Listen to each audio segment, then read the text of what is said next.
El tema es, antes has hablado también, Ujú. estás hablando del colectivo en el que trabajaste, Ujú. en el que ayudaste, y luego hablaste también y comentaste que matrimonios. Bueno, sí, lo típico, ¿no? Que dice matrimonio concertado. Vale, Entonces lo que nos llega aquí de las películas, tal, pero ahí comprendí y dije, pues no, tiene su lógica. vale. No, ya no, las trabajadoras sociales, un día hablando, ¿no? Porque había otra estudiante, creo que era de Estados Unidos o no recuerdo, bueno, o de Canadá, no recuerdo si uno o el otro. Y un día charlando, la chica preguntó, ay, pero esto de los matrimonios concertados, y claro, supongo que ellas estarán súper acostumbradas a que toda extranjera que llega, sobre todo mujer, les haga la pregunta de los matrimonios concertados. Y dijo, bueno, al final, dice, no te obligan, en general, a menos que haya una problemática, ¿no? De a nivel de familia, lo que sea. Dice, no te obligan, lo que pasa es que tu familia te conoce bien y lo que hace es presentarte a personas que creen que te vas a llevar, con las que te vas a llegar bien. Ah, Y bueno. la parte romántica no entra tanto, porque al final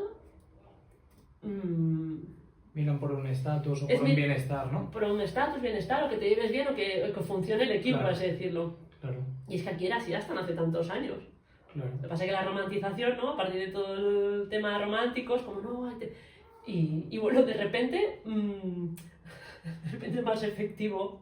No, luego pensaba, tal como lo explicaban, pensaba, pues Tiene bien su pensado, lógica. si tú se acabas Claro, pero escogiendo. aquí ves pues el tema de un hombre de 60 años que acaba con una cría, ¿sabes? O con una niña pequeña. Por eso digo que Eso es lo depende, que llega aquí. por eso digo que depende mucho. Luego hay Claro. casuísticas como Claro. todo, que luego hay familias y casos, situaciones también sociales, personales, familiares y económicas, que bueno, que llevan a las personas a hacer cosas que de repente si pudieran no harían. Claro. Y aquí también hay personas que hacen aberraciones con menores y Ya, tal, claro. que no son matrimonio, porque... Y luego hay otras cosas que se toleran más porque aquí es normal. No, claro, también. Entonces digo, no defiendo, ¿eh? Digo Bien. que depende mucho también de muchas situaciones, de nivel económico, de muchas cosas estructurales que tampoco vamos a entrar ahora porque si no es tema. Pero que no lo defiendo, pero digo que sí, lo que llega a los medios de comunicación, bueno, siempre llega la noticia bomba. Es lo que decías antes. ¿Qué que a veces pasa? Pero estamos pasa más más. mirando en ayudar fuera, ¿no? Que mirando nuestro propio ombligo, ¿no? A veces las noticias te bombardean con cosas que pasan fuera Ujú. y no te salen tantas de lo que pasa por aquí también. Que sería guay mirarlo, ¿no? Pero bueno. Sí, no sé, sí. No sé cómo la Al final selección de las noticias también depende de qué medios miramos, pero sí. Entra ahí un interés. Sí. Y bueno, seguimos con el tema este de ayudar. ¿Cómo crees que influye, por ejemplo, en estos países, un partido político? Porque no es lo mismo un país en el cual haya una democracia, en otros que a lo mejor haya sido que puede haber una medio dictadura, ¿no? ¿Cómo influye? ¿Qué diferencias crees o cómo se invierte en ayudar? Hay una política, hay una pregunta súper heavy, ¿eh? Sí, es una de Naciones Unidas. pregunta. Claro, porque al Vale. final estamos hablando pues que has estado en muchos Ujú. países. Algo ha de influir, ¿no? A nivel comunicativo, a nivel de ayudar, de talleres, de fomento en las universidades. Porque es Bueno. una inversión. A ver. Es que eso es, claro, es complejo aquí, me puedo pillar los dedos porque, o sea, para explicar esto bien, una dictadura a veces puede ser que no afecte de forma negativa a las personas del país. Es verdad, cierto. Puede ser. Eso decían del Gaddafi. Puede Por ser, ejemplo, yo no gente te del lo voy a pueblo. poner, puede ser, no sé, por eso digo que yo no soy experta en este tema, relaciones internacionales, ni experta en un país en concreto, entonces ahí entran conocimientos mucho más profundos que yo no tengo. Aquí lo que voy a dar es una opinión de Claro. cómo pienso. ¿De cómo lo has visto tú o cómo lo has sentido? Porque al final en algo lo has notado, ¿sabes? ¿O no? Claro, dictaduras, no está ninguna. Ah, bueno. Entonces, yo he vivido en China, donde hay un único partido, pero nosotros le llamamos dictadura, pero no lo es para ellos. Entonces su vida, su condición ha mejorado muchísimo en los últimos años a los ciudadanos de China. Claro. Desde la revolución cultural, que tuvo cosas muy buenas y cosas muy malas, hasta ahora, el nivel socioeconómico de las personas, la situación en general, ha mejorado un montón. Luego que el tema de comunicación puedes decir una cosa, no puedes decir otra, pero bueno, hoy en día en el país más poderoso del mundo, el más rico, tampoco puedes decir según qué cosas. Y tampoco es una dictadura, ¿no? Claro, es verdad, cierto. Entonces Entonces, estaba como más regulado, como... Aquí Claro. teníamos a Pablo Gesell y a Valtonyc, que eran raperos, esto tampoco en la dictadura, y tuvieron que irse a vivir fuera. Buah. Es que claro, por eso digo que creo que es más a nivel de geopolítica, de poderes económicos, intereses económicos muy bestias, que no sé si es dictadura o es democracia. Claro. Y de relaciones de poder y de quién soy amigo, quién me abre puertas, quién no, quién me abarata el petróleo, quién me abre puertas para comerciar, quién me baja aranceles, quién me los sube. Creo que va más por ahí que no en el modelo, que evidentemente, en teoría, cuanto más demócrata, y ya si fuéramos más asamblearios, pues mejor, Claro.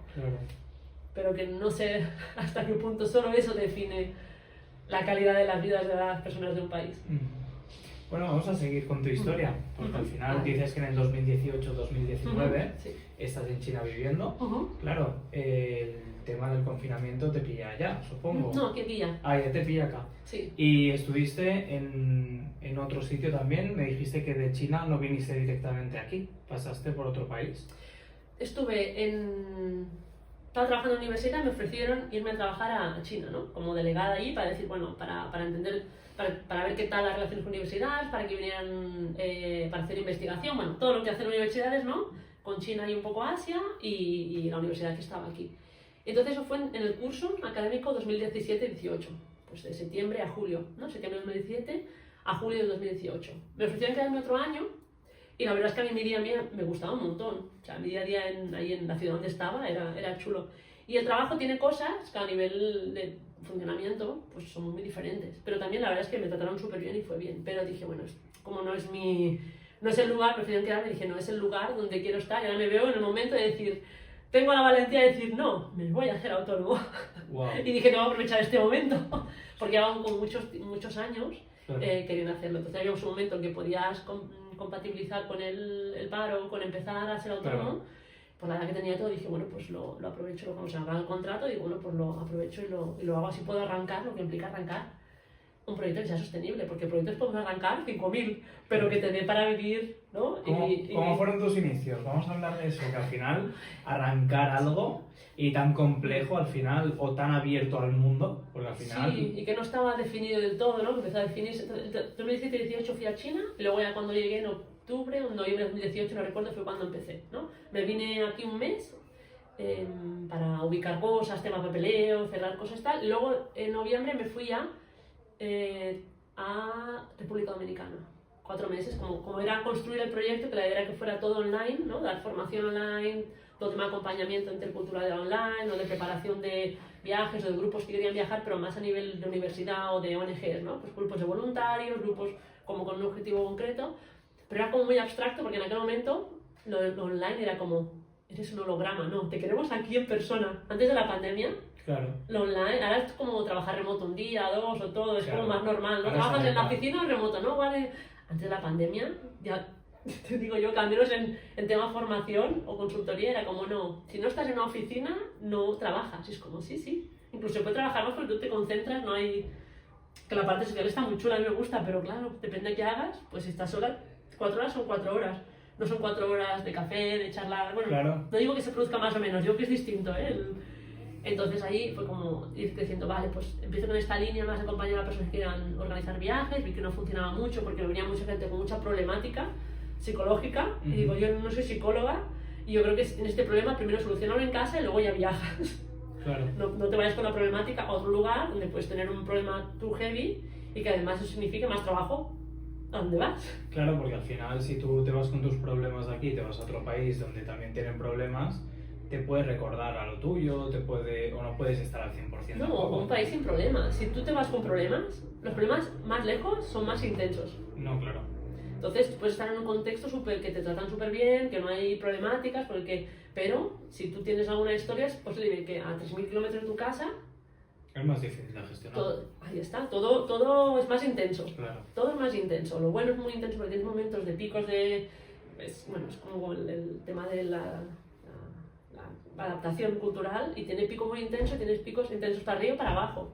Entonces, si tú tienes algún añadido médico, psicológico, X, puede haber, bueno, pues puede ser muy duro para ti estar sabiendo que estás en el quinto pino, independientemente del país, que estás lejos de lo que sientes que es el hogar y de la gente que te puede acompañar, y es una carga. O sea, van ellos donde estés, ¿eh? Pues alguien tendrá una caritativa para ayudarte, pero es un marrón.